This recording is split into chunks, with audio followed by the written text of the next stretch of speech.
one of my greatest gifts that God gave me is to recognize patterns with people Yes. in their life. And so I have this ability to see in someone's life and find the pattern for them. Angela Goodman is an award-winning entrepreneur, author, podcast host, and creator of Evolve, as well as the visionary behind her 18 Minutes Catalyst method. Today, Angela helps purpose-driven leaders uncover their greatest gifts, remove what's holding them back, and turn vision into aligned action, real results, and lasting impact. Look at everything that happens to us in our lives as a gift. If you are in physical danger or in physical harm, that's a relationship you don't need to be in. There's been times in my life where I have definitely thought about wanting to take my own life, for sure. We'll have to be able to want to and be willing to grow every single day because it never stops. You just also have to not give up on yourself. You have to be committed at all costs. What people don't always realize is that Hey, guys, how are you today? My guest today is Angela Goodman. She is a friend and she's also a badass. So I'm going to let you know a lot about her. And there's so much more that you're going to hear when you listen to the podcast. Angela Goodman is an award-winning entrepreneur, author, podcast host, and creator of Evolve, as well as the visionary behind her 18 Minutes Catalyst method.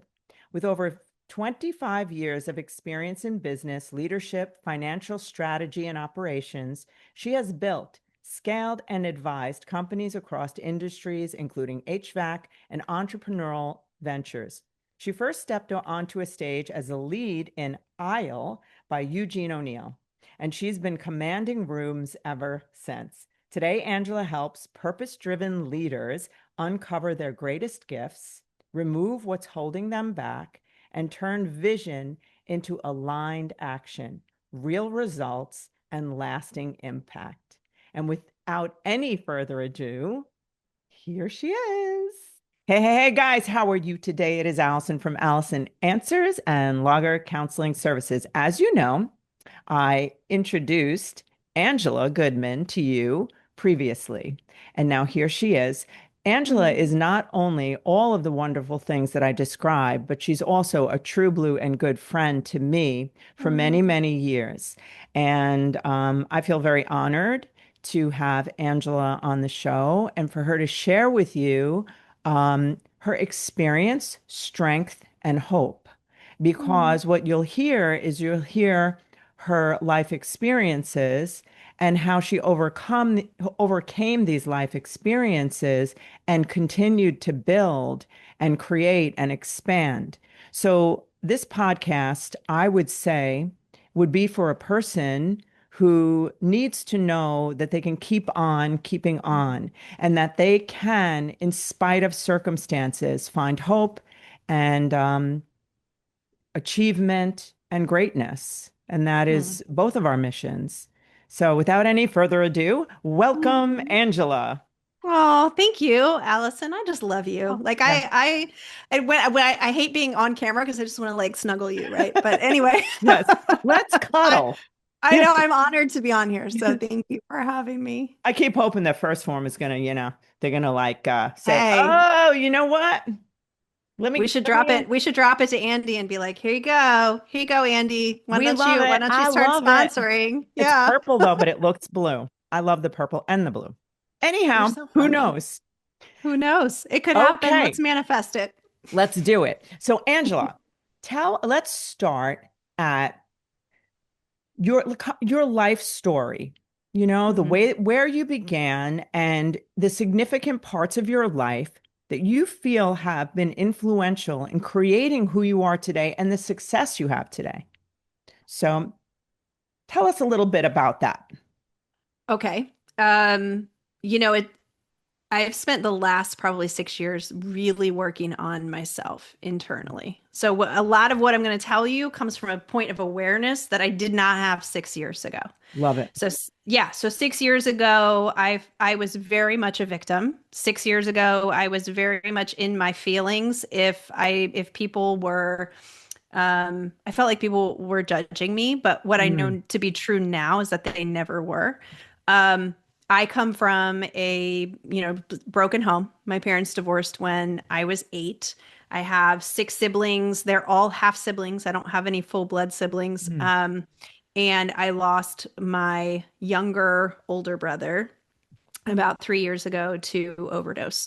And he struggled his whole life with narcotics, I mean, hard narcotics and alcohol. And so growing up, when I was young, before my parents divorced, he was in the house with us at the age of 16. And so he had started kind of this behavior, wild behavior, back in his teen years. And he started the hard drugs around that time too. So there was this whole divorce that happened with my parents where I felt responsible Mm. for the divorce. I feel like when we're children, and especially between the ages of 8 and 10, we start to really form those memories of emotion and love and separateness from our parents. And when my parents got divorced, I was happy because they fought a lot, but I Mm. felt responsible for it because I didn't know any better. Yeah. Like I couldn't fix it, if that Yeah. makes any sense. Yes. Makes a lot of sense. So as I was growing up from the ages of 8 to 15 when my mom got remarried, my sister who lived with us was very she when my parents got divorced, she was 13. And so she acted out in every single way because her entire life at the age of 13 went topsy-turvy. And she had been on the cheerleading teams and she was like the popular kid at school and she had done all the things. And when my parents got divorced, we moved. And so she had to go to a whole new school. She Mm. became, a product of divorce, right? So she was very wild and acted out a lot. So me in the ages of 8 to 15, I was the peacekeeper. I was the one who was like, I'm going to do everything right. I'm going to get good grades. I'm going to not cause any issues. I don't want to be part of the struggle for my mom. Um, and so I like learned to do nothing but people please Yeah. for that long. And I can Mhm. look back with that perspective and see that now. I Yeah. didn't know that then. Right. And no one, in my opinion, then was there for me the way I was there for everyone else. So I feel very lonely. So I spent Mhm. most of my early childhood and into adult years feeling a lot of loneliness. Mm. And I spent a lot of time trying to get affirmation from men because of that. Um, and so my life has kind of been like this great, amazing, like I go out, I perform, everywhere I work, I get awards. Every business I've had has gotten some type of awards, and it was a lifetime of performance in order to receive accolades, love, and attention from my parents because I didn't get it growing up because they were embroiled in their own things. And I also, made a lot of decisions in my life because I was not close with God at that time in my life that sacrificed myself. Um, and now I know better. But to your point, like I achieved and I performed and I did the things. And so from the outside looking in, Angela always had her shit together. Angela was always, doing amazing things. Angela was always this. Angela, got through college and got a degree in chemical engineering and got a master's degree and did all of the things and everything looked perfect. But inside, I was crushed, right? Yes. So that's like the backstory of where I come from. Um, I have yeah. I can highlight so much of that being the therapist that I am, so I have to be careful not to go too hard, I but don't care. I mean, straight. I'm an open book. I mean, my goal Yeah. is to help people come from where I was to the Yes. awareness of where I am today. See, the biggest thing we see here at Lager Counseling Services, and also I've seen in my own life, it's like you're telling my story very similarly, Hmm. because the biggest addiction for me was approval and like people Mm, to think that, I had it together, that I was pretty, that everything just because I felt so like such a core sense of shame inside of me, just yeah. so solid. Like it was like, didn't it was such a part of me that I didn't even know it was a part of me. Hmm. So, and I just, the things that you just talked about was loneliness Oh yeah. and a victim mentality, right? Hmm. Hmm. And a peacekeeper. Yeah. And we see so much. I feel like one of the largest ills just anywhere is the victim mentality. I'm Hmm. this is happening to me. But then people pleasers act like they're not victims too. So Yep. like they'll feel like victims, but then they'll shine like they're not, Hmm. right? Isn't that Hmm. interesting? Yeah, Yes. I think it's, for me, in my experience, looking back, I had a lot of I had a lot of guilt in there too because my mom especially was a person who would say to me, "You're so selfish." She Oh, would tell me I was selfish. right. And I was like, "Wait, but I'm doing everything for everybody else." I was Yeah. living my life for her approval. And when I would choose to do something she was unaware of, I was selfish. And then when I Mm, got married, it was the same thing. It was kind of always like she was like, "Oh, she liked my husband's better than she liked me." It was like kind of the feeling that I got, at the yeah. time. But now knowing where she came from and Yeah. being able to look back at, what she went through and where her parents were not emotionally available to her. Like I completely understand and have empathy for why she treated me the way she did then. What do And you I'm just think the grateful now to have reason? come out of it. What do you think the reason was that she identified you as selfish? Because there's some payoff in there. There's Mhm. like when you're identifying, like if you look at family systems, as like the children are labeled, they're Mhm. identified in this category. The hero, I always think the peacekeeper is partly the hero, Mhm. and those roles, or the scapegoat could be the drug addict, right? And it's Mhm. like, we always see that when kids come in here, they're the identified patient. And we know that it's a family system issue, that Mhm. they're just the one um, covering up by their behavior, they're covering up the actual Mhm. problems. So Mhm. if you could be the selfish one, what did that do for your family? And you may not like think of it right away, but Yeah. what is Yeah. that? Because there's Well, some payoff. I'll tell you with her specifically what it is. Because for my sister, I was the goody two shoes, right? So it was like I had different roles Yeah, based on the right. human. Interesting. And with my mom, my father prioritized everything in his life and other women over her. Got it. And I look a lot like my dad, Mm, and we have similar mannerisms. mm, And so there was, I believe, for her, this connection of me to him that it was like she just couldn't shake. yeah. Um, she's very smart and had always kind of relied on men in her life. So one of her big things for me was, I want you to go to college and get a degree so you don't have to rely on a man Mm, to pay your way. Um, and also, I was living something that she wanted for herself because she was never able to do that for herself. So yeah, it was kind of like I was selfish because I was doing things that she was not able to do for herself. I got And so it. that's where that came Yeah. from with Yeah. her. That's Yeah. interesting. And you know Yeah. what? I'm not sure if this relates to that, but in my situation, the way to get close to my mother was to be a victim, to have a major problem. But you couldn't be successful in her eyes because then you didn't get the Yeah. same kind of love. Yeah. Yeah. And I would say for my mom, as far as that went, I think, she definitely um wanted to control the choices I made. Mm, And it wasn't that she didn't want me to be successful. It was that she wanted that success for herself. yeah. So if I did something that she didn't control or I made a choice that wasn't something she would have originated, then I got the heat for that. Wow. And is fairly, I mean, I love my mother, so I don't want Yeah. anybody to think that I don't, but I No. love her No. to pieces, but I see who she is now. I see her for how her life has been, and Yeah. she has made choices to not do some of the growth, the journey that I've done, and that's Mhm. okay, right? Yeah. Um, but looking at the situation now, I can very clearly see why also it would terrify her for me to make these choices to do what I want to do with my life because it's like I'm leaving her behind. 100%. Yeah. Yes. It Yeah. feels super threatening. It's Yeah. interesting because we're parents.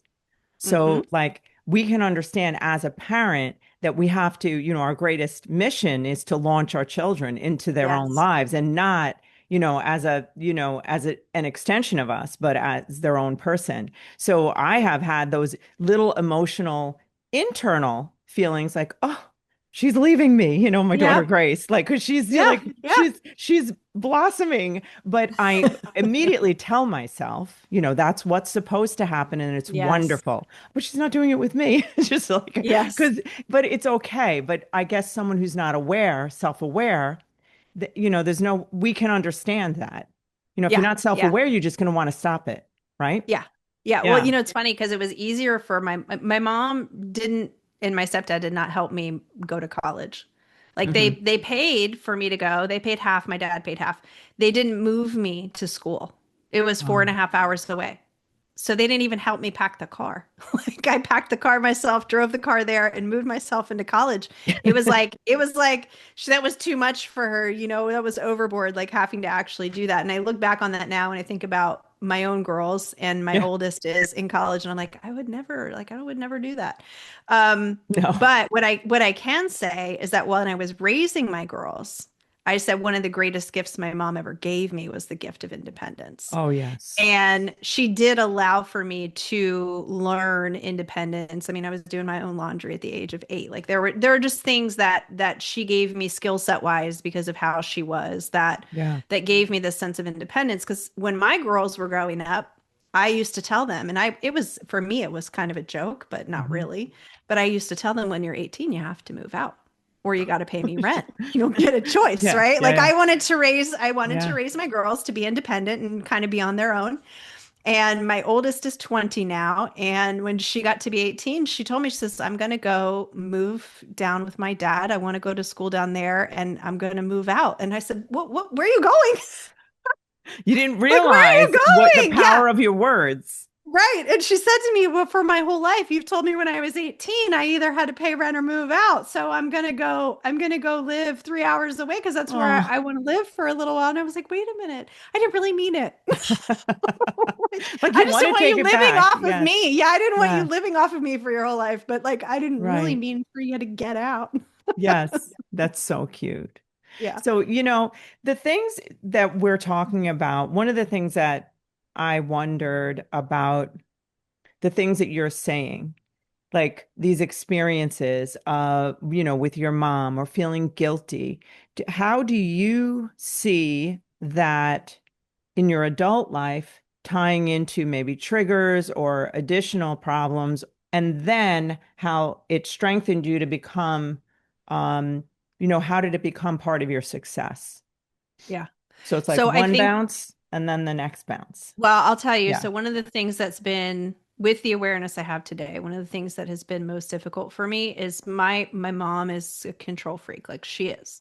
Mm. And I thought that was normal, right? Mm. Because that's what I grew up with. So I thought I have this goal to help people, and so I thought my helping people was helpful to them, but I was doing it in a way that I had learned from my mom, which felt instead to the people around me like I was trying to control what they were So doing. too helpful.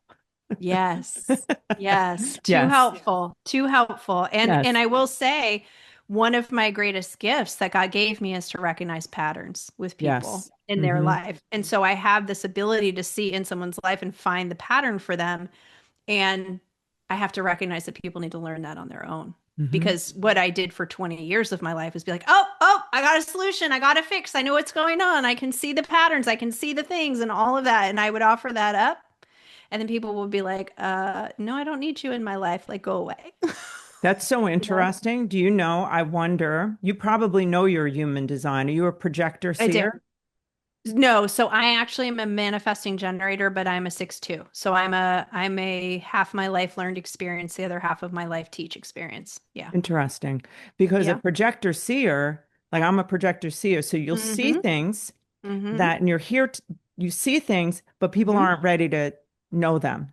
So Yes. then, and they talk about that in Kabbalah as when you over share even something good with someone where they're not receptive to it, they call it the bread of shame. Yep. So, and Yep. people get mad. They get mad Yeah. at you, Yeah. Well, right? ironically, so when I got into human design about 5 years ago, Hmm. um, I had my friend who's an amazing human design reader. I Hmm. had her. pull charts for my whole family. Mm. So I had her pull for my kids. Yeah, I got And it. my oldest is a projector seer. Mm. But the problem with her, when projector seers aren't living in their design, they invite themselves into the situation instead of being invited by the other person. Hmm. So my daughter was that way. Like everything when she was growing up, everything she saw, she threw in my face, right? That's just Mm. a part of what she's designed to do. Yes. And as her mother, I was like, you're the kid. Like, I don't want this. Right. You Right. It know? makes sense. Yeah. Yeah, yeah. But yeah, But we yeah. need to be invited and allow that to Mhm, happen and not jump mhm. in, right? Yeah, So yeah. as you see like the different experiences you had with your mom where you felt lonely or guilty or like a victim, how did Mhm. that translate into relationships later on in your Mhm. life? Did you So, saw those patterns, right? oh And yeah. then So I would say, when I was in my early teen years, um, I love for me was defined by attention. Like mhm. that was it. If my parents gave me attention, then they loved me. Could There you was not define attention? Tell us what you mean by what is attention? talking to me, spending time with Mm-hmm. me, being engaged in Mm, conversation or being engaged in doing something together. So when I was growing up, my dad was working a ton. He had, I don't know how many girlfriends on the side. That's a whole nother story altogether. And my did you know mom about that? was, Did you I know that found when you out were little? later in life. Later? I found Hmm. out later in life. Yeah. Hmm. My mom told me all the things later in life, all the Oh, things I didn't okay. want to know. And so he was doing his thing, and my mom was having to, after the divorce, work full time. And she had been a stay-at-home mom prior to that. So for me, my mom nor my dad told me they loved me. Neither one of them actually said those words. It was just wasn't something that they did. And Mm, so I associated them spending time with me with love. Like that's what love was equated to for me. mm. So as I was growing up, I was just looking for someone to spend time with me. And Got so it it. got me into a bit of a pickle in my early teenage years. Sure. I essentially got groomed by somebody who was in their 20s. Mm, And that lasted for probably 6 or 8 months. And and then, I had boyfriends all through high school. Most of them were long term, but and they were good guys. Like they were great guys. They were never bad. I never was in a situation where I wanted that love or attention from a guy who was a bad guy. Like mm. that wasn't my thing. That's They were good. good people. They were good people. And at the same time, I felt like being pretty and being attractive and being cute and being smart and all of those things was going to get me the kind of love I wanted to have. Yes. Hmm. And so my first marriage, I always say it's funny. It took him 7 years to convince me to marry him. He was my mom, like legitimately was my mom personality wise. He's very controlling. I mean, he's a great guy. He's a nice guy. He's very capable. We went to college together. That was how we met. Mm, We dated on and off for about 7 years, and that's my oldest father, and we got married, and it lasted not even a year. mm. Like we got married and I got pregnant with her and I knew I was expecting and I had her and it was just like really clear. Like this if this marriage goes on, Allison, one of us would have killed each other, Got it. legitimately. Got We it. were Yeah. just like two Hmm. fireball explosions in Hmm. the same room. And so I learned through that marriage that like literally that was like being married to my mom because he was trying to control literally everything I did. And that wasn't going to work out for me. And so the next marriage was a savior. So, we do these, right? We do these growth patterns and we're like, okay, well, we kind of grow and we learn and we recognize these relationships. And so, I was not aware at this time. I didn't have a relationship with God at this time in my life. I was 27 and there was a man that I worked with who was 16 years older than me, married. We spent a lot of time together because we both worked on the same job sites and all of that.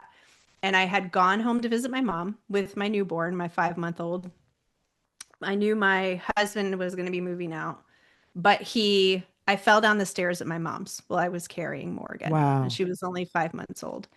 And I just like slipped on the carpet. It was Yeah. 6:30 in the morning and I lost my footing. And when I fell down the stairs, I like pitched her forward so that I wouldn't land on top of her. Yeah. I ended up breaking my foot and she ended up with a skull fracture. Oh my God. And so I called my first husband and said, this has just happened. And, you know, I've got to go to the hospital, um, leaving the baby with my mom. So while I was at the hospital, my mom called and she's not stopping crying. Like she's continually, like she hasn't stopped crying. So I get casted up. We rush her to the children's hospital to find out that she had a double skull fracture. And so I called my husband at the time and I said, this is what's going on. Like, you need to come. Like, I'm like, what is going to happen to the baby? Like, I'm devastated. I'm not, Right.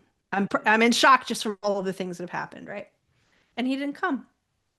He didn't Mm. come. He said he wasn't going to come. Wow. And he had work to do and he wasn't going to come. He was like 5 hours away. And I said, well, my foot's broken. Like, I can't drive myself home. So at some point, you need to come. So eventually he showed up. But that was the end of the marriage for me. And so when I went back to work and told everybody at work what had happened, then this man who later turned into my second husband was like, wanting to take care of me because Mm. I hadn't been taken care of. Got it. And so then I found myself in another relationship, somebody who wanted to be a savior to me, and that's kind of his MO and where he was. And we were married for 16 years, and he's a great man, and we also have a daughter together. So I found myself in all these relationships with great men, and at the same time, I was still so internally broken that I wasn't good in, in those relationships Yeah. myself. In what Yeah, way? In well, what I felt way? very lonely. I felt very lonely in all of the relationships, to be Yes. honest with you. Hmm. Just because I hadn't found myself well enough to Yes. know what it was that I actually wanted and needed from a Yes. relationship. And I was so busy performing in my career. So, I didn't, at the time I was married to my first husband, I had a career I was building at a Fortune 50 company. I Hmm. was running a community theater. I was doing plays and shows. In my spare time, I had just had a baby. Right? You laugh because I was like, I was running away from life with all of the work, right? And And so, lonely. yeah, and lonely. And Yeah. then, because he and I just couldn't get on the same page. And then in my second marriage, I was with that company and I grew in that company to an executive role and then decided that the company wasn't fulfilling me, so quit that and then got into business for myself and then created like four more businesses because it was just easier to be busy. And oh, by the way, I played tennis at least 6 or 7 times a week. And here I've got these little kids. Like, I was running away from me without even realizing I was running away Yes. from me. If I Yes. could perform and be best in everything I was doing, then that was what I needed to do. Yeah. If everybody thought my life was put together, then that's what I need to do. But inside, I was so devastatingly lonely. And Mm. I figured it out and because I kept changing my life, Allison. Like, I would change careers, change jobs, change things that were going on because I was unhappy and I was Yeah. lonely and I thought that was the problem. But Yes. I was really lonely inside my marriage. Yes. You know Yeah. how many, I'm sure that probably everyone listening can relate to this on some level because I think that the majority of humans do not, we're not taught or it's not even out there that much, the value of understanding that any lack, there's no lack within us when we're with ourselves. Yeah. And the lack outside has no relevance, Yeah. right? So it's Yeah. like this, I have this practice that I do when I get to the door, and I say, if I feel the energy of that I'm going to get something and I'm leaving with lack, I'm going Hmm. out there, whatever it is, work, and a lot of days I do. But I say, you know what? There is all that I need is within me right now, Hmm. right? And I think Hmm. about you, like that little girl, 8, 9 years old, that lonely girl. And I would even extend that earlier for a few reasons. I'm sure you've already recognized Oh it, yeah. but Oh I'm yeah, gonna, yeah, yeah. yeah, I did a whole life regression yeah, study with myself a few years yeah, back and lonely and angry were like those were my words for legitimately my whole life. yes. Yeah. You know what's Hmm. interesting? Oh God, there's so many things I want to say, but the lonely part, I think I see the little girl, right? So then Hmm. here you're in this adult body running from her, wait, her sitting there Hmm. lonely. right? Mm-hmm. And just Mm-hmm. reintegrating with her is Mm-hmm. actually the solution, and God, of course. So it's Yeah. like the other thing, I mean, it just stood out to me is that you said you were the one, all of your siblings were half siblings, correct? Correct. So Yep. then you were the only sibling that was not a part of what they were all a part of. You were just like a half part of it. Is that the way it was? You Well, know what I mean so by my that? so my dad had four children Okay, before he met my mom. got it. So they And were then my all siblings. mom had one child before she met my dad. Got it. Yeah. So then that four was a grouping, right? Yes. That Yeah, they had like they but when shared my the same dad and parents. Yeah. when my dad and my mom got together, the two boys came to live with us because they were they were trouble. So Mm, the two boys came to live with us because their mom was like, I can't handle them. So wow. they came to live with us, and then the girls stayed with their mom. So Wow. I never lived with those two half sisters. Yeah. I would see them at like Christmas and stuff. My dad would Yeah. take us to his side of the family, and I would see them at like Christmas and holidays and Mm, things, but we never actually lived together. wow. Yeah. Okay. Yeah. So now back to what we're saying about the whole, that loneliness, lonely Hmm. and angry. I have this Yeah. other thing I want to ask you about that, and then we'll talk Well, in. and I will say this too. Yeah. So my next closest in age sibling is 5 years older than me. Oh, yeah. So even that, right? It's like Even being an that was a only. pretty big age gap. Yeah. Yeah, yeah, Yeah. yeah. And for she ran away at the age of 16. I was 11. So I was an only for the last 8 years. Yeah. Yeah. I Hmm. mean, that does, the positioning in the family does make such a difference, right? Hmm. Yeah. So, in regard to like, the feelings that we've felt the most, like the feelings that we've rehearsed throughout our whole childhood, and then we bring them into our adulthood, that Hmm. becomes our chemistry. Hmm. And then when we move away from that chemistry, like let's say you're not lonely, you feel fulfilled, right? Then Hmm. our everything around us, our body, what we see will draw us back to this Hmm. homeostasis, this baseline of loneliness, because our body believes that's the safest state.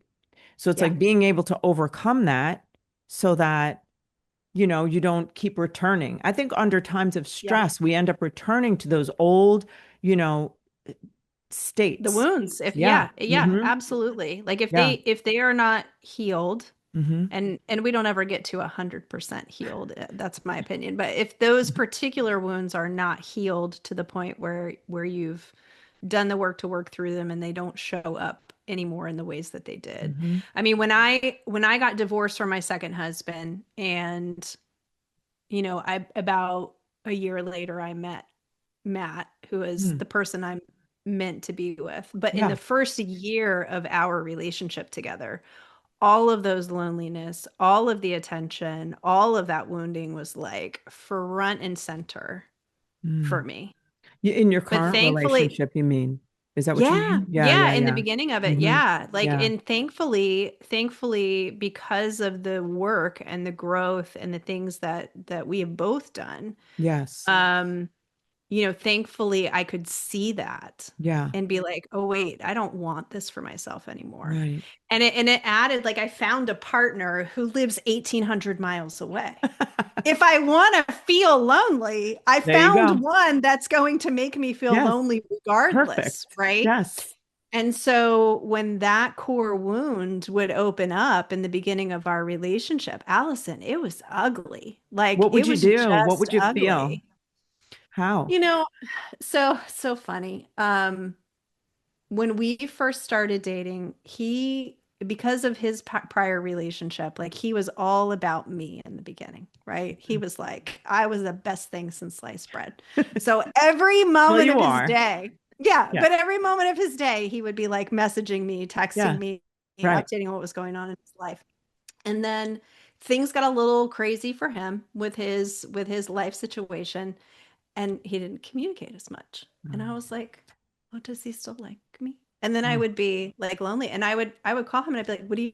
Why didn't you call me? Why didn't you text me? Why didn't you this? Why didn't you do that?" And it was all me in those Mm. moments, reliving all of that loneliness. Yeah. And it was probably a good 5 or 6 months into the relationship before I looked at myself and I'm like, girl, like, come on, you crazy. Like this guy is clearly in love with you Yeah. and you don't need to be lonely. And at the time, like my relationship with God had grown so significantly that it was like I could be by myself and be by myself Yes. and be Yes. with God. Yeah. So those moments that as you identify as crazy, I'm not saying that, but those moments like that Yes. when you feel that raw old Mm-hmm. feeling, um you know, I mean, I know you know that the reason that you guys were able to overcome that is because you're aware of it, you saw it, you looked Mm-hmm. in. So I just want to Mm-hmm. highlight that in terms of anyone who's listening, that if you start, one of the things I do if I start to notice a bad feeling, whatever it is, Mm-hmm. state of Mm-hmm. being, I'll ask myself, when have I felt this way before? How often do I feel this way? Because it's just a Mm-hmm. different cast of characters Mm-hmm. that we will blame outwardly about an internal situation and try Mm-hmm. tinker around outside to try to fix this internal issue. But when we can take our, but then we'll say, oh, this situation's different. That's different, but it's not because we're the same person. Mm-hmm. So it's like for you, you're able to identify and your light shined on this lonely girl, Yeah, right? yeah, absolutely. And Absolutely. I mean, And it, he was the solution to her in until you recognized he yeah, wasn't. yeah, Yes. yeah. Oh, yeah, because I mean, he totally fed into, all of that need for affirmation and for love and somebody telling me they loved me and paying attention to me and being engaged with me. And I won't forget how I was at the beginning of our relationship and credit him with the patience of working through that. You mean when He you never felt gave that? he yeah, yeah, because Yeah. I gave up on him a lot. Yeah. Like he was going through his own things and he was working through his own conditioning that he's got Yeah. to work through. And but he never quit on me. Yeah. But I quit on him all the time. It's probably so scary for you. That's why. To feel Well, that you know what? I just loneliness. didn't want to feel that way. And I thought, and Exactly. I thought if I wasn't with him, I wouldn't feel that way, Allison. Exactly. Right? Exactly. That's what I Right. thought. And then I Yes. started looking at, okay, wait a minute. Let me triangulate this, right? And I'd been in this relationship with a man prior to meeting my current beau Matt. And I'd been in this relationship and I started triangulating it when Matt and I were dating. I'm like, wait a minute, this is the same thing that the guy before Matt used to complain Yes. to me about. He would And he complain was about very you he needing. well, he was very successful. He communicated with me a ton. Like we talked a lot. Like we had a lot of Mhm. things in common. And but there would be times where he had a million things going on, and so he didn't make time for me. And he would complain that I needed too much communication. And he would complain, so those were complaints that Mhm. had literally just been voiced to me by another human. And I'm like, wait a minute, there's something to this right here. Yes. Yeah. There's something to my need for this that is that, and now crazy is a bad word, but there's something to my need for this that makes it not necessary, you know? Hmm. Hmm. And so I spent time working on that and kind of delving Hmm. into that for myself because to your point, until we have the sense of awareness of these Yeah. things that we're doing.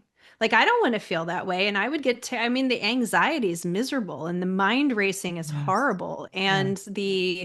the continual loop of telling yourself that you're not enough and that's why somebody's Hmm. not communicating with you and nobody wants to live that suffering. No. And No. and what I recognize now that I didn't know then was that it literally was a choice in Hmm. those moments where I was living that suffering for myself, I literally could have choose to turn the loop off. There is no shortage, which of women who are feeling that way right now, and a Absolutely. lifetime of it. Yeah. Because how many you can just see it everywhere. You see it in love songs and just like, and hmm even men identifying women as crazy because of this, right? hmm And it hmm becoming like this battle of the sexes. So I'm going to segue after, but not yet, because I want Yeah. about the masculine and feminine, because I want to talk to you about that. But with that, like you think Mhm. about you're having this state, what would you say? Because I'm sure that someone listening is feeling this Oh, way. is oh yeah, Yeah. absolutely. Like how many Yeah. women feel Yeah. this way? And it's Hmm. a lot of young women feel this way and older Hmm. too. But like, what would you say to them? And I remember being really young and feeling that feeling. And people would say wise things to me. And I Hmm. couldn't, even though I kind of knew it was wise, it just didn't feel like I could ever be that, you know? Yeah. Yeah. So I'm wondering what you would say to someone who's just feeling this the loop in the mind and they can't stop thinking over Yeah. and over. It's Yeah. a thing. Tell me. So Yeah. the clients that I work with, what I request for them to do is Hmm. to think about other times that they've felt exactly this way. Oh yeah. So Hmm. where else in your life have you felt exactly this way? Hmm. And write it down. Hmm. Write down when it was, because chances are it was not just with a romantic interest, it Hmm. was with a friend or a Hmm. coworker or a parent or some other relationship in your life where this same physical feeling has bubbled up for you. Yes. So that then you can determine where the pattern is, Hmm. and then you can make the choice to heal that wound. But until you fully identify what it is and where it came from, it makes it really difficult to heal it. And it's so the repetition of it that's not recognized is so difficult to live with. Hmm. I'm gonna throw just an example out there that doesn't have to do with a romantic relationship. So I started Hmm. noticing that I was repeatedly having the same angry, internally angry and Hmm. resentful feelings toward like different employees. Hmm. No one now, so I don't want anyone to think it's them now. No one. Yeah, no. Good. So just, over the like maybe over the last 10 years, I noticed it. So I would notice and then but the beginning thoughts were like, wow, I just can't seem to hire the person, right? And then I was like, you know what? I'm so tired of feeling. And then then I'm like, Mhm. let me apply what I ask other people to apply. Yep. Let me isolate this feeling. So it's this anger. And what am I angry at? Incompetence.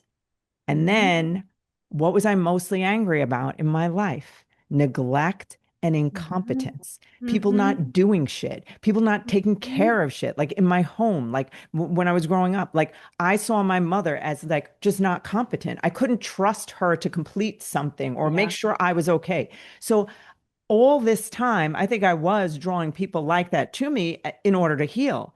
But Yeah. until I saw it, I was like, you know what? Now I did have to let people go, but but now understanding it, I was then able to not hire in the same way because I'm Right. going to now I know that I have this that I have to address, obviously, Hmm. and Hmm. and doing the work to address that with what all those stuck feelings Well, with my uh, mom. Yeah. what you said is so great, Mhm. because what people don't always realize Mhm. is that we get these relationships placed in our life on purpose. Oh, yes. We come The here with a gift. contract to heal our soul, right? So we've already placed these relationships in our path to do exactly what you said, so Yes. that we can face it, see it, and heal it. Yes. So if you have a relationship like that in your life, you say to yourself, okay, this is a healing moment for me. What do I Yes. need to do to heal myself through this actual relationship? Yeah. And And then you you know don't what? run from it. Yes. And you know what I love Hmm. also? It's like I thank you, whoever the person is, like in your own Hmm. soul. You're like, I thank you for being here. Thank you for because they're illuminating a part of your heart Yes. that is Yes. so dark and ugly that you're just fucking running from forever. Like, do I want to see that? No. Do I want to remember that, like the Right. neglect and right? And I think a lot of us, because think about it, I'm a therapist my whole adult life. I've done Hmm. so much work on myself, through myself, blah, blah, blah. And then Hmm. I'm like thinking I arrived. And I'm like, no, you have not, There is no arrival. There is no arrival. We're like onions. Just keep Yes. peeling the dang layers back. Can Yeah. I just ask? This is what I do think. I don't think you can Yes. convince me not. I think you'll agree. So, like, people will come in your life, right? But then during that process of them being in the life and this, whatever you're feeling, and then but then when you do a different thing, like you just do a different thing than you would Hmm. have done in the previous situation, you do this Hmm. different thing, right? That suddenly I've noticed, I see it like almost like a centrifuge. Like the person just flips like out of your life. Like all of a sudden they're just like gone. And you're like, did I just go Yes. on another dimension? Am I in another frequency? No, Like, you did what you because were I've supposed to do. It's shifted like out of that. that Yes. was the reward, Allison, for seeing it and acknowledging it and healing it. And then it's like that's your reward. Now you just get to be without it. I'll be like this though. I'll be like this. Is that going to come back? Like, is it behind me? Wait, like, am I going to like do this again? Because I don't want to do it again, right? I mean, you So it's might, like, you I don't want to might. draw that to me again, Yeah. you know? Yeah. So back to you. Anyhow, love the conversation I because I love it. relate to all of it. Oh yeah. And yeah, so now how, as you're experiencing these difficult, these different difficulties, recognizing that they are you, it's just Yep. like everything's us. We're responsible for the 3 feet around us. So now, Hmm. and we also have, and I'm pretty clear in your situation, you have a human being whom I happen to know very well, who Yes. is like probably being triggered at the Oh same yeah. time because that's the Oh the yeah. beautiful magic of God's love. Like that's Yeah. how iron sharpens iron. So What did we something just something say? there. That's why you get relationships, right? Is to heal the things. So Yes. so there has been no one in my life who could trigger me more than him. And there's been no one in his life that could trigger him more than me. But you When know we what's first different? started, well, but when we first started Yeah. dating, Tell me. we called each other Cat 5 hurricanes, like legitimately. We would get spun up and we would both be like Cat 5 hurricanes at each other, So painful. legitimately. Yeah, and also so necessary. Mm. It was necessary. And thankfully, God put things in our life so we wouldn't quit. I want to ask you about that because I'm sure people are listening who, because I know both of you and you're both wonderful. Mhm. So I'm sure people who could be listening also maybe in a situation where there's cat 5 hurricanes, but they're Mhm. not to stay. They have to not be in that, even though they're triggered, Yeah. because the relationship is not, it's not good for them, Yeah. right? Yeah. So Yeah. like what I'm identifying as what's different with you guys, you know better than I do, but I am thinking is that you have two aware people, aware and willing Hmm. people, Yes. willing to Yes. look at themselves, Hmm. willing to grow and change individually, Hmm. that to me is that's the dividing line. Yes. Hmm. Having been through, right, 2 marriages prior to this, one of the things I said before I met Matt, my list of what I wanted, right, Yeah. said someone who is willing to grow every day Yeah. and not just look at me and point a finger, but also point the finger back to themselves, right? Yes. And then I have to be that partner too. Like I can't expect him to do that and then me not do that. So to your point, that's the reason why we have, been able to get to the point that we are in our relationship. Like we've dealt with more than some people who've been married 50 years will Yeah. deal with, Hmm. in 2.5 year time frame. Yeah. And because of that, what I recognize is number one, people have to be able to want to and be willing to grow every single day because it never stops.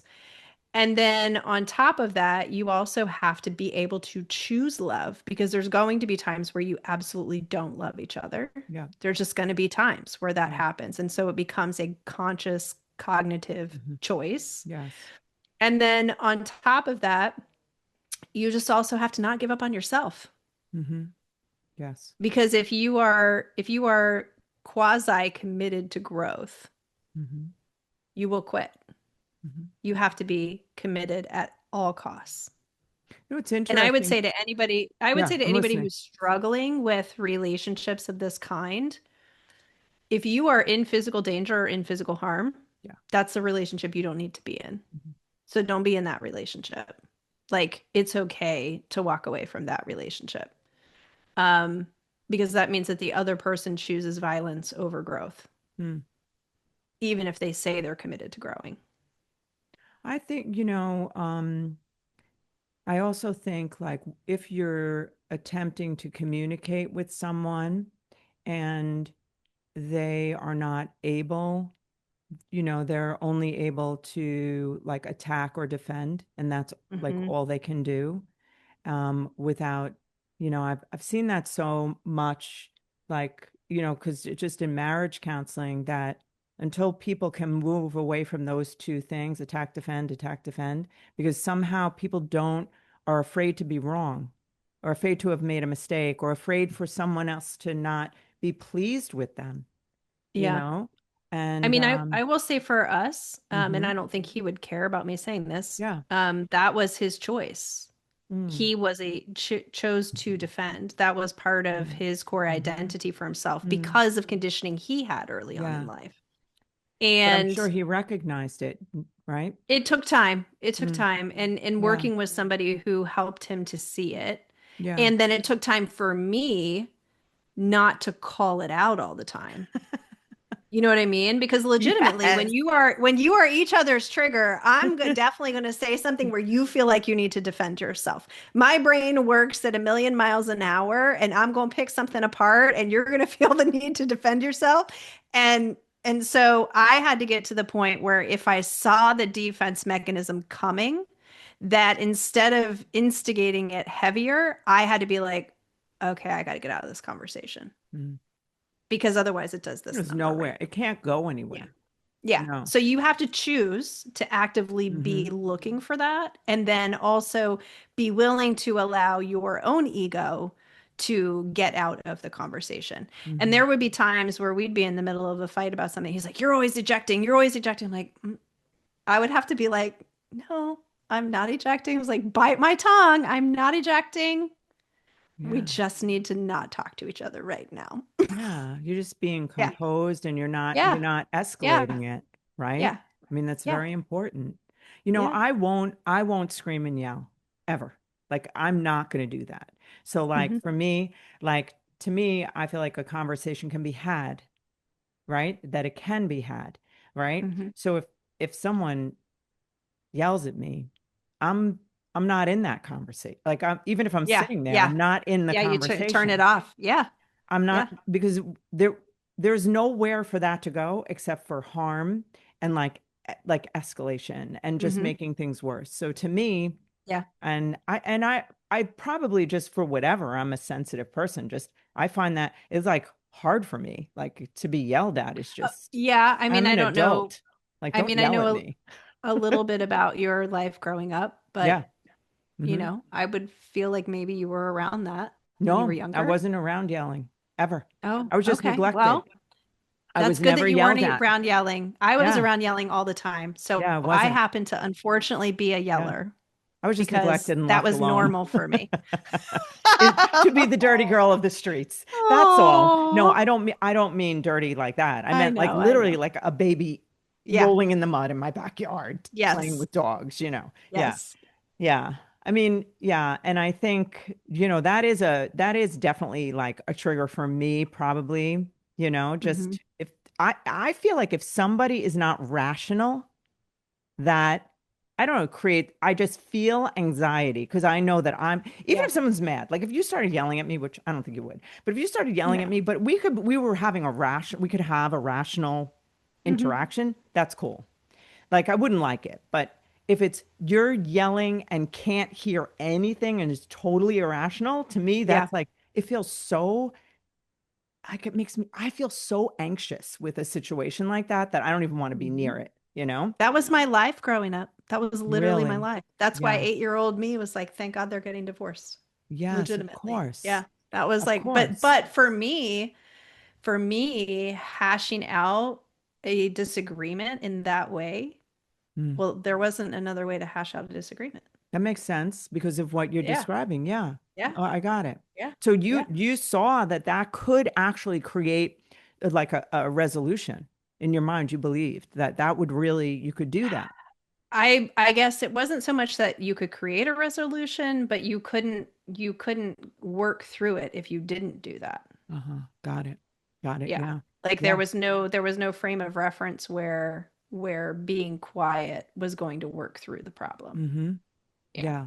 Yeah, which was very different. Like, so it's to your point, like when we would argue at the beginning of our relationship, that was one of the challenges because when I'm convicted and very passionate, like my voice gets loud. Mm. And I wouldn't say I don't get irrational in those moments, Yeah. but I'm loud. Like I'm for Mm. sure loud. Yeah. And and then he would try to match my loudness, which was unnatural to him because he, like you, grew up in a house where people didn't yell.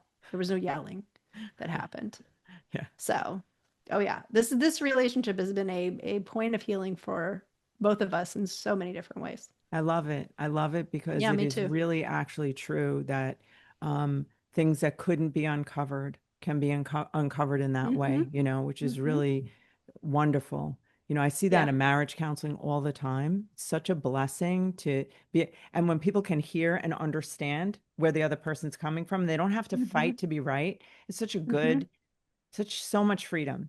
So I want to Yes. ask you because I don't want to leave any of that out. There are Yeah. I want to hear about how through your transformation, through this period of growth, you Hmm. know, having difficult times, rising back up. I know you had a near-death experience, and I don't know Hmm. why I'm laughing. It's not actually funny, but no, I mean, I I laugh would have rather sometimes bought at, a winning lottery ticket. Believe me, I would have rather bought a winning lottery of ticket than what I course. had happen. But yeah. I don't know. I laugh at everything. But anyhow, so what I want to know is because I want to get to your 18-minute catalyst thing. So, but we got to, so like, let's go to like, so I see you as someone who, you climb out of things, you perform, you do excellently, and that Mhm. that you'll have a tragedy or whatever it is, and you just Yeah. continue to climb out. And I feel like I had a very similar life, but I believe that that's a path God gives us. So we get Hmm. it's just heavier muscle weights to lift, right? Yeah. Yeah. So, and we have a choice of what we do with those weights. So tell us about, you know, your I would like to hear about your near-death experience and how that transformed you, but you also described being in a deep depression and Hmm. losing hope. Hmm. So if you could just expound on that. So to be really quick, at the age of 32, I was getting ready to give birth to my second daughter. Okay. And I had her, and 4 days later, I couldn't walk. So what had happened was I ended up with a blood clot in my ovarian vein. And very long story short, there was a lot of back and forth with the doctor. They didn't believe what was going on with me. They finally got me in for CAT scans and ran the tests and then freaked out. And to the point where I went to the doctor's office. She wanted to come out to the car to tell me what was going on. I opened the door to talk to her. She slams the car door on me and tells me to Who? roll the window Doctor? down. The doctor. She slams the car door closed. We have the newborn is in the back seat. My oldest is at my mom's, and my husband is driving, ex-husband, but husband then. And so I roll the window down, and the doctor leans in the window and she looks over at him and she says, "She's going to die. I already sent the admitting paperwork over to the hospital. You're to take her there right now. You're not to take her home. She's not to pack a bag. She has a blood clot in her ovarian vein, which is like 1 in 17 million something something." Oh my God. And she told us to roll the window up, and away we went. And so I got admitted to the hospital. And what ended up happening was the clot cut off blood flow to the center part of my body. So my organs were all fighting what was going on. And so I had this infection from like the middle of my abdomen down to the middle of my thighs. And so all of my organs were starting to shut down. And I can remember when I was rolled into the hospital. Like I just remember the hallway was so long ahead of me, and she had just said all the things that she said, and I was pretty much catatonic. And I just remember saying to God, and I didn't have a relationship with him at that time, but I remember saying to God, "I'm going to get back out of this hospital. This isn't how this is going to end." Mm, Like I remember saying that. mm, Um, and so I end up there for about 5 days. They were able to stave off the infection. I was on blood thinners for about 3 months, and eventually the clot cured and I could walk again, but it took me a long time.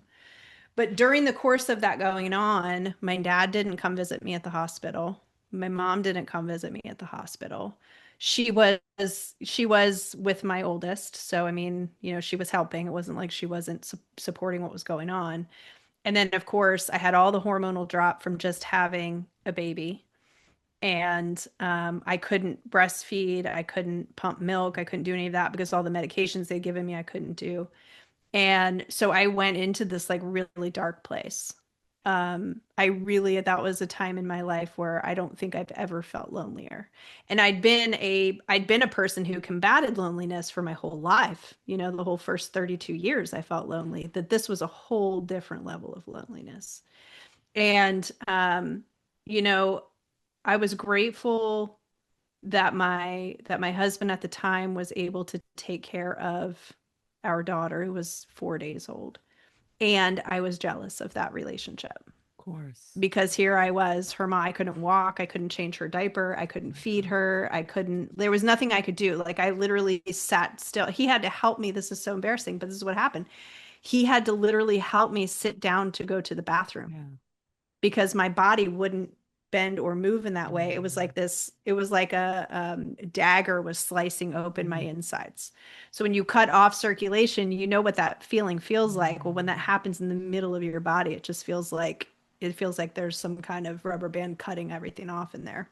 Oh my God. Um, yeah, so I was in a pretty deep depression. My work was fighting with me because I was only supposed to have 8 weeks of leave, and they didn't believe me because, I Mm, mean, like this doesn't happen. yes. You know what I mean? You go Right. there, you have a baby, and then Mm-hmm. instead everybody believes that, you're lying because you want more time off. Well, Mm, no, that's not true. right. So I was fighting with them about that, and it was kind of, so it was not good. And it was the heaviest of my life. I think I weighed probably 230 pounds Mm. after all of that happened because I couldn't get out and move and exercise or do any of that stuff. So, yeah, it was a lot. The helplessness, it's interesting to me, just stands out, is that Hmm. with your first child, when you fell Oh, and you yeah. couldn't walk, and then again, like you couldn't You walk. know, I never even coordinated the Yeah. the walking Yeah. impairment with the first one and then the second one. That one was 5 months in instead of 5 days, but yeah. But interesting, 5 days, Yeah. 5 months. The thing, and you were 32, by the way. Yeah. Yeah. Hmm. So anyhow, what I'm Yeah. thinking, yeah, when you zoom out and you look at that, Hmm. and you just from this conversation, you're running and running, and that was your solution, to loneliness, right? Oh It yeah. helped you. Oh yeah. Now God was you're trying to slow stuck. me down for years. Years he was trying to slow me down. But that's like so much more. I feel just as a mom, not being able to take care of your baby Mhm. is like just a different kind of pain, right? To Yeah. me, anyhow, it's just not natural, Yeah. right? Well, and at Yeah, that time in my life, I didn't have a support network outside of my parents and my husband. yeah, Like I didn't have a lot of friends because I did yeah, nothing but work all the time. right. My friends that I did have, all lived far away. Nobody was close by. So I mean, it's not like I had anyone coming to me, every day to say to me, um, you gotta get better. Like you gotta feel Hmm. better. How can we help Yes, you? Like I didn't have that. yes. And everybody else is trying to take care of your kids, the thing, right? So it's like you don't have, yeah, Hmm. that's so painful. So did you have like how dark did your thoughts get? Did you ever, Oh, did you not I want to mean, live? there's been times in Hmm. my life where I have definitely thought about wanting to take my own life for Hmm. sure. Like Yeah. there's been multiple different times. Hmm. That very first relationship, like I couldn't understand why I was alive after all of that happened to Hmm. me. And then when that happened, I was like, well, why did I get spared? I don't need to be spared. Like there were Hmm. times in my second marriage where I felt so lonely and I was like, my kids and my husband were so close to each other. Like I ended up moving out because I didn't feel like a part of the family unit. And Wow. when I made that choice, all of my family sided with him in that choice. So Mm, there was many a night where I was alone, crying in my fear and in my loneliness, that I felt like, why am I still here? Like, why is this keep going? Um, I never got to the point. I also had, like, this is funny but not funny. So when I was in high school, I did a lot of theater in high school too, and I was building a set with the other cast members, and I can remember using a hammer, and I had the claw end of the hammer actually like sliced my wrist mm, a little bit. And I can remember after that happened, like I went through another depression time in high school, and I was way over dramatic. And I told somebody that I tried to do that. mm. Like I've been Yeah, through that place so many times. And I think what I've recognized for myself is I wouldn't want to leave in a way that I felt I hadn't done anything that I could hadn't done everything that I could do to help myself yeah, first. yeah.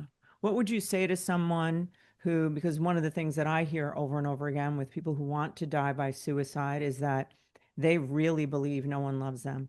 They really have that like uh, visceral like Yeah. loneliness and a lack of worth. And, I always want to say don't quit before the miracle happens. Like people don't have Yeah. evidence that it can Yeah. change. So what would you, if you could just speak and look in their eyes, what would you say to someone today who was feeling that way or thinking that? I would just let them know that them loving themselves is the most important thing. Hmm. And you know what they'd say, right? Hmm. They don't love They said that. themselves, Yeah. right? Yeah. And it's amazing. Like I always want to tell people that, no matter how dark it is now, things change.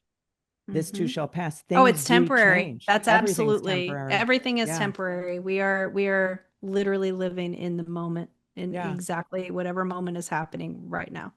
So now when you think about that too, if you have a somebody who's younger, an adolescent or a young adult who hasn't had the evidence of things changing yet, like we have Hmm. evidence, like, oh, I've Yeah. gotten over shit like this before Yeah.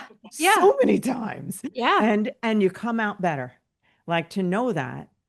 And I just always want people who are younger to know that, just wait for the evidence. Don't Yeah. give up, right? Yeah. Now, I'm going to ask you to share your evidence because you have created so much after this. You have a Hmm. thriving relationship, and I want you to Hmm. tell us about what you're doing so people can see the Yeah. transformation. Yeah. I mean, Hmm. the work that I do now is Hmm. to help people get out of their own way. And I say that very flippantly, right? Get out of your own way. Um, I have been a person who's been in my own way for so many years, like decades. And I'm also the same person who everybody says that I have it all together, right? I'm that Exactly. person where people look in at me and they're like, "Oh, you have it all together. What do you Yes. mean?" Right. So I had the opportunity to sit with Ed Milet Hmm. for 18 minutes. Hmm. And it was the two of us. We were in a hot seat together. And for 18 minutes, he told me what he saw in me because I asked him. And that 18 minutes changed my life. I haven't had loneliness since that happened in a way that is that paralyzing that it can be. Wow. We are all here and we're all created for a reason. And we Hmm. are also all here to help each other. And knowing that I had the opportunity to sit with someone who has the ability to see people Mm. and listening to what he said to me Mm. gave me more love for who I am. I love that. Like his Yeah. voice had power. Yeah. And it wasn't, he's an incredible human being. Yeah. Hmm. And also, he's a vessel for God's work. 100%. And Yes. I believe that the message that I needed to hear came through him that day. Yes. And I recognize God has done so many things in my life and given me so many gifts and so many Hmm. abilities and so many different avenues for healing myself, that why wouldn't I be using that to help other people? Exactly. Yeah. Exactly. Yeah. That's, I have always thought, like, you describe your life and all those different difficulties instead of seeing Hmm. it like as a victim, oh, this happened to me. Like, I feel like every time something would happen in my life, I'd be like, this can't be a coincidence. Like, this is a lot of stuff. Yeah. Yeah. I'm like, so Yeah. this must be here to like do something. And then I knew because I was Hmm. a therapist, I was like, it's got to be something, like I could Hmm. help, I could help somebody in a murder trial. I could help somebody who has an eating Yes. disorder, sexually abused. I'm like, the list is just, I'm like, this is weird, Yep. but we end up owning the land. Hmm. Like, I picture myself with like a stake. And I'm like, Yeah. I understand this land. I'm just going to sit in there with you until you're ready to go out. Yeah. It's like, I get your Exactly. land. So Yes. the description of what you went through with your babies, there's just so much, wow, so much there. And so like when I hear your story, Hmm. my stories don't even sound bad because that to me, probably because I didn't have it happen to me, right? Hmm. Hmm. I remember Yeah. being, yeah, no, go ahead. Yeah. Mhm. To me, those stories are the heartbeat of my life, and Yeah, I don't even see them as difficult anymore. They were just a part of what I had yeah. to go through. Like we haven't touched on what's been going on in my life in the last year, but Tell us. I mean, I had prior to the beginning of last year, I had a brick and mortar restaurant business, not a small business, a staff of 32 people. I had a consulting business. I had real estate businesses, and I sold them all and exited them all last year. And now I'm in the process of going through bankruptcy because of the way all that played out. Mm, And I have so many people who are like, how do you? I'm like, look, you know, um, to your point, it is temporary. It is a learning phase. It is something that I can utilize to help other people with the choices and decisions that they need to make. I mean, bankruptcy is such a hot button for shame and guilt for people. yes. And and it was not an easy decision for me. It was honestly a gift that Mm, God gave me mm, to get out of the financial situation that I was in with all of these businesses. I made a lot of choices and put a lot of people ahead of myself. mm, And so it was a gift to get me out of where I am right now. And I look at everything that happens to us in our lives as a gift in that way. What lessons did I learn from it? How am I understanding how I use those lessons to help other people? yeah. Yeah, it's just all, you know, You know what I been a love gift. about that with you? Hmm. Because it's so counterintuitive, what I'm going to say, Hmm. is that you going through that, I feel like it makes sense in the kingdom of God because it's opposite. So you're an Yeah. expert, you're a financial expert, Hmm. and you help people financially. So now you Hmm. have to stand in this situation, making this choice. To me, that's just a heavier weight for that skill. Like I Oh, feel yeah. like, yeah, Oh, yeah. like it's Yeah, yeah, yeah. incredible. Yeah. Well, and And the amount, I'll say this too, like the amount of ego death that goes along with that because of everything that I had to endure and everything I've yes, done. I mean, I've helped clients build, million dollar companies, and I've run million dollar companies. yes, Like this whole situation for me, what this is for me, in all honesty, is going to sound a little silly. not to me. For me, this is an ego death for judgment, I got it. I love that. because Ah, not only do I have to be in thoughts, because I know people are going to judge me for making that decision. mm, mm, I have to recognize too that there were times in my life where I judged for people making that mm. decision. I got it. Yeah, And I hear as you. we go through life, judgment is one of the biggest killers of dreams. It is. I think the longer we move along the earth, the more we recognize that I'm very afraid to judge because I feel like I could end up in the same situation no matter what it is. Hmm. And yeah, and I can really see, and it's not, maybe it's not popular, or maybe in our circles it is, but to see it as a spiritual, it's a spiritual Hmm. thing, and it's like a Hmm. cool thing. I also Hmm. feel like I think about, whatever situation, if there's like the more you succeed, the more financial big things that can happen, right? Oh And it's yeah, like, yeah. and I I feel mean, like I'm a risk taker. I'm a risk taker. I'm a daredevil. Like me too. there is no doubt about that. And the final straw that broke the camel's back in that situation was an event that I hosted and I didn't recoup, almost Ooh. $200,000 on, Oh, right? That was the wow. final straw that kind of broke the camel's Yeah, back. I got And it. um this is all a part of so all of the work I'm doing now, all the business I'm building. I am a speaker, I am on Hmm. stages. This is all a part of the keynote delivery I have because it's important for people to understand no matter how bad the situation is, you can literally put it behind you You and can. move forward. Yeah. Yeah, and it You, is a choice, yeah. but you have to make the choice. You know what I love about what you just said? Because so like the $200,000, I'm just using that Hmm. number because you said Hmm. it. So Yeah. $200,000. So any mistake that I've made where let's say I've lost money or whatever it is, right? I Hmm. take that number and I say, okay, $200,000. Okay, what does that mean? That means that I have to somehow get a $200,000 education. So I'm going to Oh, dig. yeah. Oh, I'm yeah, yeah, digging into yeah. Oh, that yeah. shit. Hmm. So Yep. now, no matter what, so whether it's 20,000, whatever it is, I'm going to Hmm. learn Hmm. $200,000 worth. Hmm. So then it's worth it because I'm not going to walk away from this without it being worth it. Yeah. No. Yeah. Yes. So Yeah. I mean, now, yeah. yes. For me, it's how can I help other people not lose that 200,000 too, right? How can Yes. I help the other people have the level of discernment that I didn't have? How can I help other Mm, people identify the patterns that they're doing that's costing them yes.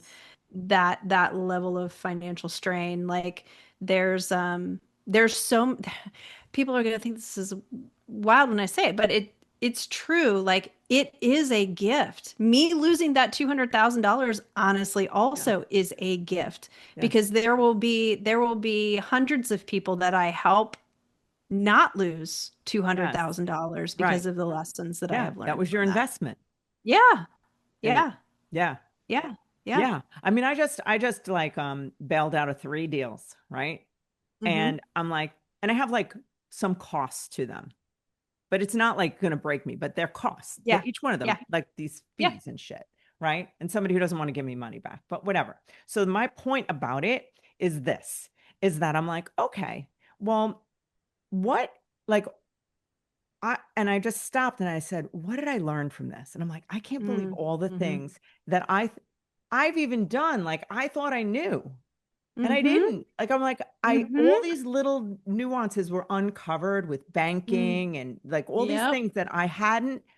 I mean, I buy and sell real estate. So I'm like, how come I didn't know this? But now I know it. I wouldn't have Yep. known it Yep. if I didn't have these problems. So it's like, Yep. you know, it's good. And Mm-hmm. it sucks too, but it's good. So Yeah. anyhow, what what do you wish that I asked you that I haven't? I have no idea. I'm just here to That's serve. a So very whatever hard you so question. whatever you asked me, you were meant to ask me. I'm just, you know what I mean? Just want to make sure I didn't miss anything. Did I leave a stone unturned? Is there anything Oh, that I you want to mean, share there's a with people? million and 25 things I could Of talk about, course. Allison. Of So we could be course. here for hours, but I'm sure Yes. people are not want to listen for hours. They would. They would, because you're wonderful and magical and Oh, honest thank and you. authentic. Thank And you. you have provided so much hope and wisdom to everyone who listens, including me. So, where can people find you and how I know that you want to serve people? You have Hmm. Evolve, you have, Hmm. so could you just tell the people everything Yeah. that you have to give? Yeah. So the best place to find me is on Instagram at MS Angela Goodman. So Ms. Angela Goodman. I do have a podcast also. If people want to listen to that, it's called Evolve Through God. So it's people sharing their stories and relationships with God, and Allison will be on there also. At some point we get that rescheduled. Um, I also have Evolve, which Allison mentioned, which is an annual event that I do for entrepreneurs and small business owners to sit down, look at their businesses, not only do their businesses, but look at their life. And let's talk relationships and communication and leadership and all of those good things. Um, and in September, I am hosting an event for people who want to share their testimony of their Mm, relationship with God live. mm, So that's going on in September. I have a awesome. lot going on right now. Yeah. For As you someone who should. doesn't have a job at this moment in time, I have a lot going on right That's awesome. now. Angela, I want to thank you so much for being here and for just sharing your wealth of knowledge and, and your struggles and you've shined on them and made them into beautiful, beauty for ashes. Yes, That's I what you love did. that. That is what you I did. love that. Thank Yeah. you. Thank So you. thank I you love you so much. I Thank love you you for so having much. me. I can't wait to get, in your presence. Right? We need to make that happen soon. Yes. Mhm. It's a wrap.